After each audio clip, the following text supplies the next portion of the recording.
Disneyland, home to the happiest place on Earth, as long as you have an extra kidney to spare. Disneyland is home to some of the most iconic attractions in the world. Big Thunder Mountain, Pirates of the Caribbean, Radiator Springs Racers, that one spaceship ride in Tomorrowland. Now, I absolutely love theme parks. I actually just went to SeaWorld and Disneyland just this past week, and theme park videos might be my most watched genre on YouTube. But as a kid, my favorite ride at Disneyland, and more specifically California Adventure, was always the all-new attraction, Toy Story Mania. It's 4D. 4D? The ride opened in 2008 at both the California and Florida parks, with it opening overseas in 2012 at Disney Seas. Crazy name. The ride takes you through a series of virtual carnival games where you compete with the other people in your cart to try and get the highest score. It's a fairly basic concept with a simple ride system, that being a cart that spins you around taking you to each screen, but where this ride truly shines is the game portion itself. Screen-based shooter rides can be very hit or miss, oftentimes because the ride makers forget that the game you're playing has to actually, be fun. Web Slingers and California Adventure is a perfect example of a screen-based shooter ride that just doesn't really hit the mark. It's the same concept as Toy Story Mania, where you travel around to different screens to play the game, but aside from the whole ride just feeling and looking cheap, the game itself just isn't that fun. These types of rides are at their best when they are easy to understand and it feels like the actions you are doing actually influence the game world itself. Now, this obviously is a hard thing to accomplish, especially in a ride setting, and Web Slingers falls victim to both these problems. There is just too much happening on the screen to understand what exactly is happening, and when you actually hit the targets, which are just these little robotic spider things, all that happens is they get blasted away, which feels extremely unimpactful. I could go on about this ride's problems for hours, but that's not what this video is about. However, the reason why I bring all this up is because Toy Story Midway Mania, in my opinion, perfected the ride game concept, all because the game itself at its core is really well designed. Every target is extremely visually clear. You're never guessing what you're supposed to be shooting at, and when you hit something, you actually see the effect of your actions, whether it being a plate breaking or a balloon popping, and it leads to everything you do in this game feeling super impactful, which is something I have not felt on many screen-based shooter rides. Now, why is all this important? Well, clearly a large amount of effort was put into the game portion specifically of Toy Story Mania, and as such, it makes sense that Disney would want to utilize it as much as they could. I mean, sure, this is cool, but it works as a paperweight too, and so as you would expect, in 2009, the Toy Story Mania video game released, coming to mobile devices as well as the Wii, with ports to PlayStation, Xbox, and PC coming in later years. Reception of the game was not very good at release. The Wii version received a 49 out of 100, and the Xbox received only a 33 out of 100. This could possibly be because of the fact that the game was made for a controller that the Xbox doesn't have, but I don't want to jump to any crazy conclusions here. The game aimed to bring the Toy Story Midway Mania experience to your home, as well as coming with all new stages, mini games, and who could forget the sticker book? That alone should give this game a 90 out of 100. Now, I absolutely adored this game as a kid. I remember playing the heck out of it, but as far as I'm aware, this game always seems to get left out of the whole Disney Pixar game discussion. I mean, it somewhat makes sense that this game would be less popular than the other Disney Pixar movie tie-in games, but I feel like they should have just put this thing in the Toy Story Mania gift shop or something. It would have done numbers. And with this being such a weird and obscure game release, today I want to take a look into this game and see if it is a genuine attempt at bringing the ride experience into your home, or if it's just another cash grab attempting to use the popularity of the Toy Story IP. But in order to get the true Toy Story Mania video game experience, I need to find some people to play it with. It is a party game after all, but unfortunately I'm a YouTuber, which means I don't have any friends, so we're going to need to improvise.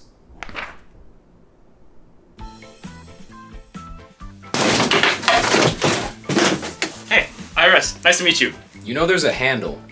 I thought this was a gun. Alright, I'm gonna make this quick. Have you participated in tax fraud in the last 10 days? I dabble. Can we run the numbers on that? Listen, I know taxes are great and all, but what if I told you there's something more fun than not paying them? Oh yeah? What? Are you gonna say Toy Story Mania on the Wii U?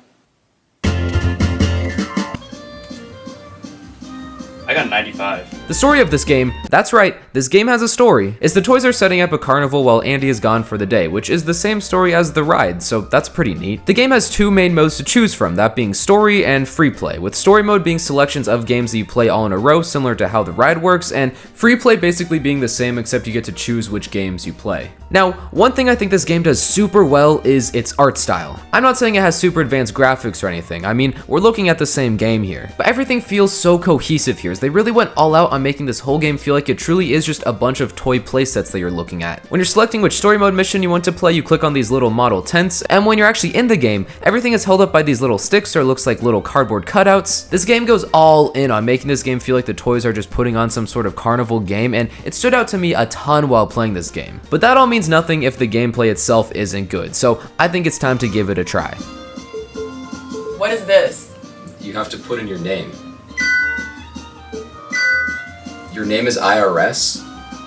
My dad was big into acronyms. Toy Story Mania, for the most part, plays just like the ride. Add that to the list of surprising facts. On the Wii version, you use the Wii remote to aim, which feels just about how you'd expect a Wii pointer game to feel. For the control scheme alone, I think the Wii version is the best version of this game. The PlayStation and Xbox versions have you aiming with the control sticks, which works about as well as you'd expect. The mobile and PC versions have you using touchscreen and mouse controls, which work fine, but it kind of takes away half the fun of the game. These types of games benefit heavily from the physicality of actually moving your arms to aim on the screen, and without it, this game goes from what feels like a fun carnival type shooter to Osu without the challenge. Now getting into the game, we got 6 story mode missions to choose from, 5 of which having themes related to different characters, and the one in front here acting as the true ride experience. Basically, you just play through the same series of games that you do in the ride with a few little extras thrown in here and there. The one in front here is the only one unlocked from the get-go, so let's boot into it here and, well, it's Toy Story Mania. I thought this was a door handle. Now, obviously it's not going to be as good as the ride itself. I mean, I think that is actually impossible to achieve, but all things considered, it feels just like being on the ride itself, and it is not a bad time at all. The main goal of the game is to obviously get as many points as possible, with each target being labeled with a certain amount of points you earn from hitting it. But unlike the ride, the game also has a set of 5 challenges for you to complete on each stage, and I think this feature alone adds so much to the game. It's a pretty simple addition on paper. The challenges range anywhere from having you hit some difficult targets to activating a special event or even just racking up points. But their addition here forces you to try and hit basically every single target on the screen rather than just spamming in the same location, and more often than not, completing these challenges actually rewards you with some cool event or special target to hit, and the whole process is just so fun to complete. Like on this stage, for example, they challenge you to hit all the poppers on the rings of this planet, which I wouldn't have tried to do otherwise, and doing so triggers this QuickTime event that reveals this hidden Zerg target inside the planet. It's such a small addition, but I genuinely had such a fun time completing these challenges while playing this game. The stages themselves are also pretty well designed across the board. There are a few that you can tell they got a little lazy with. It was often especially noticeable on the final stage of the story missions, but I still had a good time overall, and even the not so good stages are still pretty fun. One major difference from the ride is you are given a much longer amount of time to play each game, and it is a welcome change. It adds an extra depth to this game as it gives you time to try and get into a cycle of going through all the highest point targets in the most optimal way. It's a surprisingly fun game loop that just isn't present on the ride simply due to the shorter runtime of it.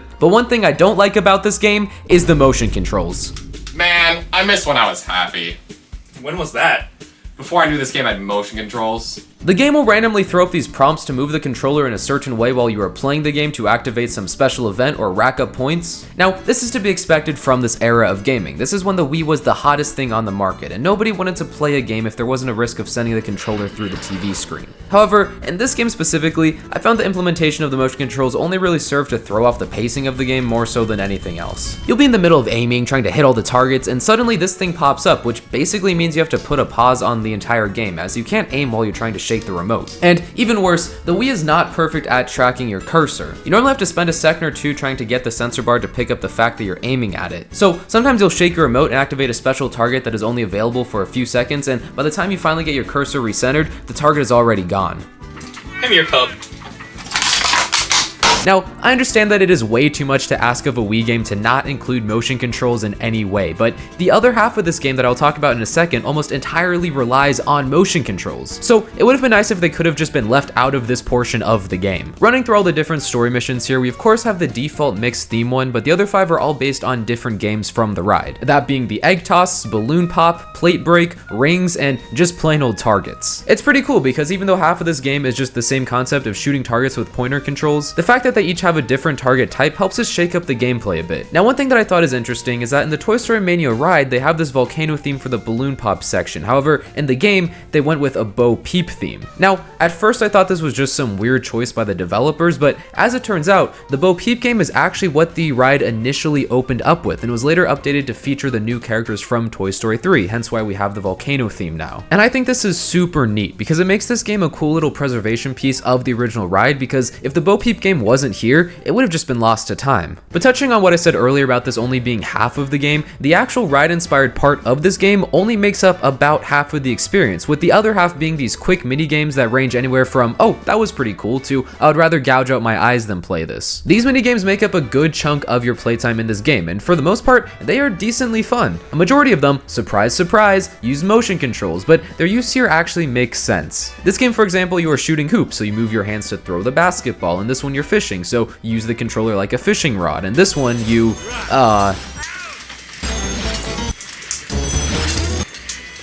Can we go back to the name select screen? They're about what you would expect from a WiiWare game in this era, nothing groundbreaking, but also just perfectly serviceable games to play. No one's gonna be saying, oh my god, I wish I could be playing the Toy Story Mania skee ball game right now, but when I do play it, I'm not complaining. But there's one mini game here that is the bane of my existence, and that is the marble table game. I have horrible memories of this game as a kid. I could never get past the first level, but I thought replaying it now that I'm older, it would be a bit better. But no, I think I'm even worse at the game. It's so simple. You just have to get this ball to roll to the end of the maze, but the controls here are so finicky, and just one slight movement of the controller causes the whole table to flip upside down. I hate this. But as with any good party game, you of course have the option to play with other people. And in concept, I thought this game would be super fun to play with a group of people. I mean, having all 4 of you fighting over targets trying to get the highest score, or everyone all trying to throw cherries into the same sodas, it's a recipe for a great yelling at your friends type of game, but Toy Story Mania decided that they do not want to participate in the act of good decision making. Now, they have the option to choose up to 4 players, so you'd think that you could play this game with 4 people at the same time, but no! The game only lets 2 people play at the same time, while the other 2 just have to sit there and wait for them to be done so they can get their turn. And it's even worse if you tried to play one of the mini games, because almost half of those only lets 1 person play at a time. Now, I get it, the ride itself only has 2 people playing at once, and it would have been fine enough if they wanted to keep it the same for the game, but why give me the option to play with 4 people if you're not going to actually let me play with 4 people? And I was honestly looking forward to playing this game with other people, but when I tried to, I was met with a sign telling me that I don't actually get to play the game right now and I have to wait my turn. Am I getting unreasonably upset over a video game adaptation of a Disney ride? But I mean, come on, it's such an obvious decision by the team to not make this game fully work with 4 players, and I just don't understand why they would do that. But at the end of the day, this is still just a cheap to make game so Disney could cash in on all the work they put into the Toy Story Mania ride, and if we ignore the whole multiplayer thing, all things considered, this is honestly a pretty alright game. Does it hold up with new games being released today? No, not at all. But for the time especially, it does far more than what a game titled Toy Story Mania the video game had to do. Not only does it deliver a way for you to play the game in the comfort of your own home, but they managed to package the whole thing into one cohesive product that is anything but a chore to play. Is it a masterpiece? No, far from it, and to be honest, I'm not necessarily saying that it deserves a higher score, but for what it's worth, I think this game is a pretty neat piece of history from the Disney parks that unfortunately has been lost to time. Okay, I've had enough of this. Can we get back to doing your taxes? But we haven't even played the sticker book yet. No, 6-7, bro.